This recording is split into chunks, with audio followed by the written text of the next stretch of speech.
State কাট কৈছোঁ, চিধা কৈছোঁ যে যি ঘৰতে আছোঁ বৰ্তমান বহুত খঙত আছোঁ। যি নহওক 13 ছেপ্টেম্বৰত মই দাদাক লগ পাইছোঁ, কথা পাতিছোঁ জুবিন দাৰ লগত। তেতিয়া কৈছে যে মোৰ ছিংগাপুৰ যাবলৈ মন নাই, কিন্তু এটা কাৰণে যাব লাগিব, এটা নহয়তো এটা ছুইচাইড কৰি দিব, নহ'লে এটাই। তাৰ কথা কৈছে কাৰ কথা কৈছে? শ্যামকানু মহন্তৰ কথা কৈছে। কাৰণ কেলৈ শ্যামকানু মহন্ত বেপাৰী হয় এটা। জুবিন গাৰ্গক লৈয়েতো কৰি আছে কামটো, জুবিন গাৰ্গক লৈয়ে বেপাৰ কৰি আছে নৰ্থ ইষ্ট ফেষ্টিভেলটো। মই স্পষ্টভাৱে কৈছোঁ, মোৰ নাম ডিম্পল, মোৰ যি হয় হ'ব যাওক। দাদাই স্পষ্টভাৱে কৈছে যাবলৈ মন নাই, ৰৈ বিনালে কাম কৰি আছে।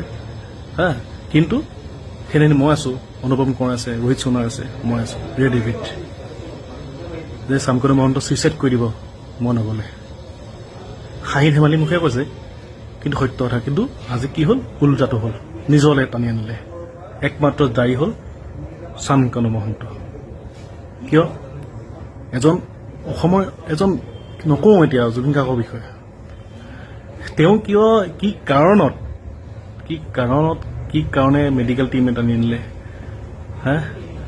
ভিজা গৰিমা বৌলৈ ভিজা 5টা নোলালে।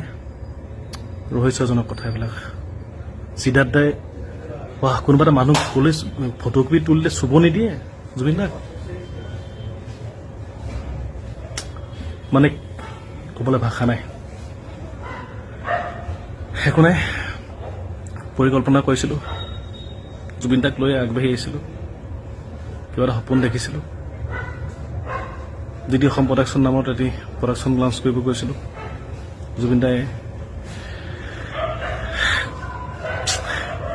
বহুত মানে সপোন আছিল, বাদ দিয়া একো নাই।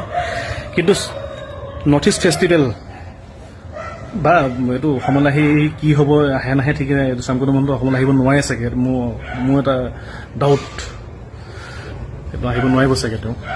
নৰ্থ ইষ্ট ফেষ্টিভেল যদি ভৱিষ্যতলৈ পাতিব বিচাৰে, সেইটো কিন্তু বহুত ডাঙৰ কথা হ'ব। চিধা কথা। একো নাই, জুবিন দা য'তেই থাকক, ভালকৈ থাকক, আমাৰ মাজত জীয়াই থাকিব জুবিন দা। শ্যামকানু মহন্ত।